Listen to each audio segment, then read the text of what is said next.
Cordial saludo de parte de los integrantes del Grupo 6, pertenecientes a la Universidad Politécnica Salesiana de la carrera de Ingeniería Automotriz para la materia de vehículos eléctricos e híbridos.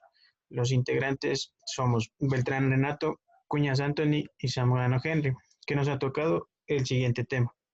Curvas características de máquinas eléctricas. A continuación con el desarrollo. Máquinas eléctricas. Se entiende por máquina eléctrica al conjunto de mecanismos capaces de generar, aprovechar o transformar la energía eléctrica. Tenemos en este caso lo que son generadores, que transforman la energía mecánica en energía eléctrica. Tenemos los motores que transforman la energía eléctrica en energía mecánica. Tenemos una clara imagen en la parte de abajo donde se explica el funcionamiento de estos dos, del generador y del motor. Tenemos la constitución general de las máquinas eléctricas rotativas, que prácticamente consta, como se puede observar en la imagen, de lo que es un inductor, un inducido, escobillas, culata o carcasas, entre hierro y cojinetes. Tenemos también lo que es la curva característica de un motor, muestra el par producido por el motor en funcionamiento del régimen de giro al cual se encuentra funcionando. Para obtener dicha curva es necesario una máquina capaz de medir tanto la velocidad angular del eje del motor como el par que produce el motor mientras se mantiene un control sobre el par o el régimen de giro. A continuación, se presentan los métodos más habituales de obtener el par K y la velocidad de giro de este. La medición del par. Existen varios métodos para medir el par entregado por un motor de cualquier tipo. Estos pueden agruparse en tres familias. Tenemos lo que es la medición mediante el transductor colocado en el eje. La conexión entre un transductor y el aparato de medida no puede realizarse por escobillas, ya que el ruido creado por ellas no permitiría obtener una buena lectura. Por ello es necesario colocar un transmisor de radio en el propio eje, como podemos verificar en la imagen. Toda esta complejidad hace que no sea un sistema muy usado. Tenemos lo que es la medición mediante balanceado de freno. Lo más habitual es medir el par entregado acoplando el motor a un freno. El freno consiste en un rotor que gira dentro de un estator. El estator siempre está balanceado y está dotado de un sensor de carga en un brazo, por lo que es posible saber el momento aplicado exacto. Listo. Los frenos se dividen en varios tipos, según la naturaleza de la fuerza utilizada para generar el momento opuesto al del motor. Los principales tipos de frenos que tenemos son los frenos de fricción. Este tipo de freno se aplica una fuerza al rotor con unas zapatas solidarias al estator. El par aplicado se varía cambiando la presión aplicada a las zapatas. Tenemos también lo que es el freno hidráulico, que consiste en un rotor con palas que genera un movimiento toroidal en el agua contenida en el interior del freno. La alta turbulencia provoca una disipación de la energía en forma de calor.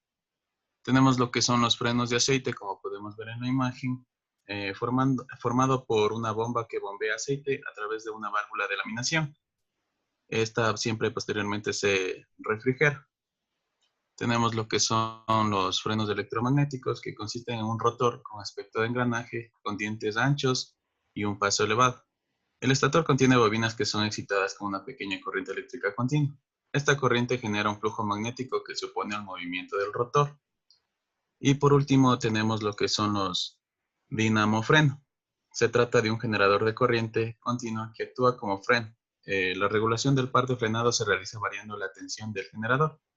Pueden ser usados en sentido inverso como motor de arrastre. A continuación, mi compañero.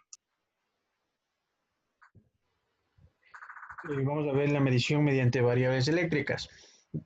Aunque este método se puede aplicar en un dinamofreno, su principal uso se da en los frenos asíncronos. Un freno asíncrono consiste en esencia en un motor de inducción que hace las veces de freno. Y su principal diferencia con una determinación experimental de la curva característica de un motor electrodinamofreno es que el freno asíncrono tiene un momento de inercia menor, haciendo posible su uso para ensayos en transitorio. Dado que el banco de ensayos con el que se ha realizado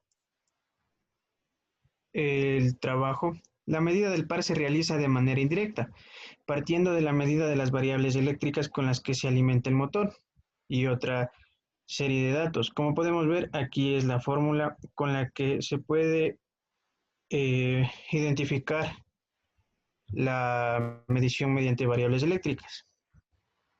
A continuación tenemos la medición del régimen de giro.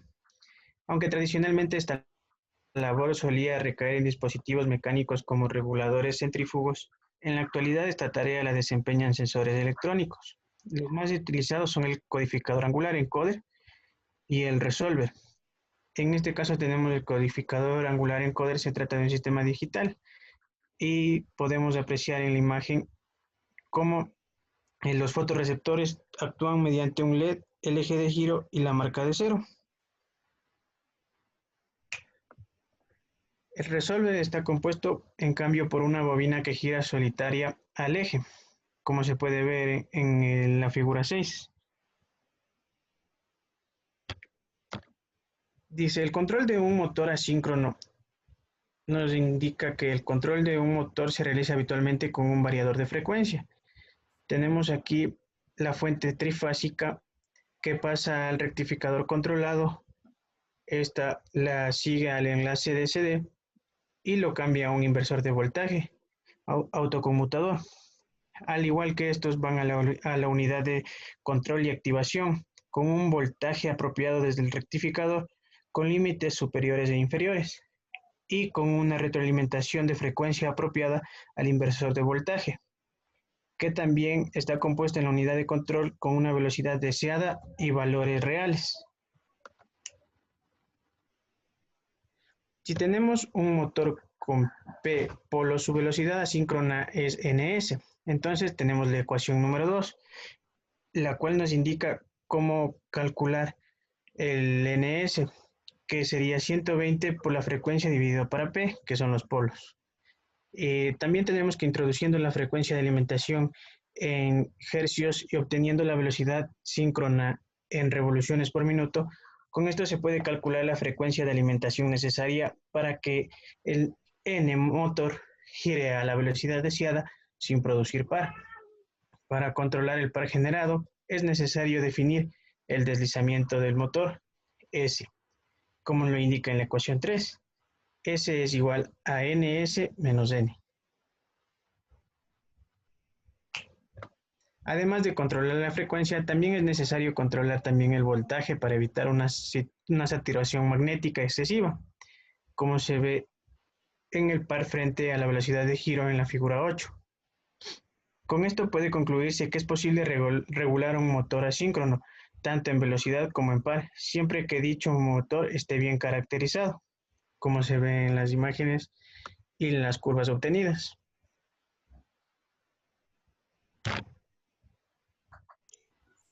A continuación vamos a ver lo que son las curvas características de funcionamiento de los generadores de corriente continua.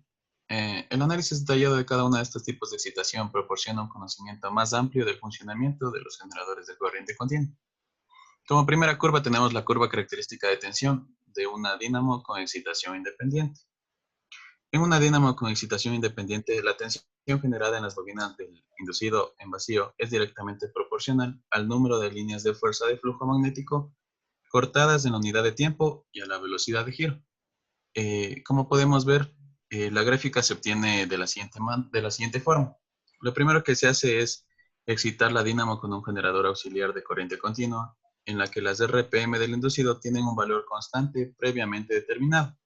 Y como segundo paso tenemos variar la corriente de excitación mediante el reostato. De esta manera obtendremos los valores de tensión y los valores de intensidad. Listo. La siguiente curva que vamos a ver es la curva característica de tensión de una dínamo con excitación en derivación. Como vemos en la figura, se representa una dínamo con excitación en derivación y sin carga, también llamada autoexcitada. Haciendo circular una corriente por la resistencia del circuito de excitación, se obtiene la recta o pendiente de la gráfica de la figura y que responde a una ecuación de tensión, que es igual a la tensión, es igual a la resistencia por la intensidad. En este punto, la curva característica de la tensión disminuye al aumentar la corriente suministrada mediante la dínamo, ya que se reduce el flujo de los polos de excitación por la reacción del inducido. También se produce lo que es la caída de tensión en el inducido. Y como la corriente de excitación depende de la tensión, al ser la resistencia constante, se disminuye la tensión. La corriente de excitación también disminuye. Comparando esta gráfica con la curva característica de tensión de una dínamo con excitación independiente, comprobamos que la tensión generada en bornes de una dínamo en derivación es menor que la engendrada con excitación independiente. Ya, vamos a ver lo que es la curva característica de tensión de una dínamo con excitación serie. En este tipo de excitación, la corriente excitadora coincide con la carga o línea de la dínamo, según como podemos observar en la figura. Y cuando la dínamo no tiene carga, o sea, está en vacío, la tensión en sus bornes se debe solo a la tensión generada por el magnetismo remanente. De esta manera se determina la forma de la curva característica de tensión de una dínamo serie en carga, en la cual hay que considerar la caída de tensión. Por una parte, la reacción del inducido y por otra, las bobinas de excitación. A continuación, mi compañero. Tenemos las curvas características de funcionamiento de los motores de corriente continua. Las características de funcionamiento de los motores de corriente continua se obtienen mediante la curva que representa la variación de la velocidad y variación del par electromagnético con la corriente del inducido, cuando permanece constante la tensión. Para su representación basta utilizar las fórmulas del par y de la velocidad en los distintos tipos de excitación de los motores de corriente continua. Tenemos lo que es la fórmula del par electromagnético, dado en las investigaciones antes hechas. Y también tenemos lo que es la fórmula de la velocidad. Por otro lado, tenemos las curvas características de un motor de corriente continua con excitación en la derivación. Se puede observar claramente en el lado izquierdo que tenemos un motor de corriente continua con excitación en derivación. Esto representa básicamente es una recta que pasa el origen con coordenadas. Por otro lado tenemos la figura en la parte derecha que tenemos que consta de el par y rendimiento del porciento y la corriente en el inducido. Tenemos prácticamente, esto significa que son curvas características del funcionamiento de un motor con excitación en derivación, como ya antes mencionado. Esta es la principal característica de este tipo de motores, es la de poseer velocidad regulable. Para ello basta con intercalar resistencias variables en el circuito de excitación o en el inducido que permite aumentar o disminuir la velocidad en el motor. Por otro lado tenemos también lo que es lo que se observa en la figura izquierda, lo que son las curvas características de un motor de corriente continua con excitación en serie. Vemos lo que es la intensidad de carga se disminuye en este tipo de motores en serie y la velocidad crece muy rápido. Y en la gráfica de la derecha tenemos prácticamente que son curvas características de funcionamiento de un motor excitado en serie antes mencionado. Y esto prácticamente depende de lo que puede llegar a producir daños irreparables en el mismo, por lo que siempre un motor de este tipo debe estar conectado a la carga. También tenemos lo que es las curvas características de un motor de corriente continua con excitación compuesta. Este motor, tanto la curva representativa de la velocidad como el par electromagnético, se encuentran entre las correspondientes al motor en serie y al motor en derivación, los antes mencionados. Prácticamente en la imagen en la izquierda tenemos que es el motor de control con excitación compuesta.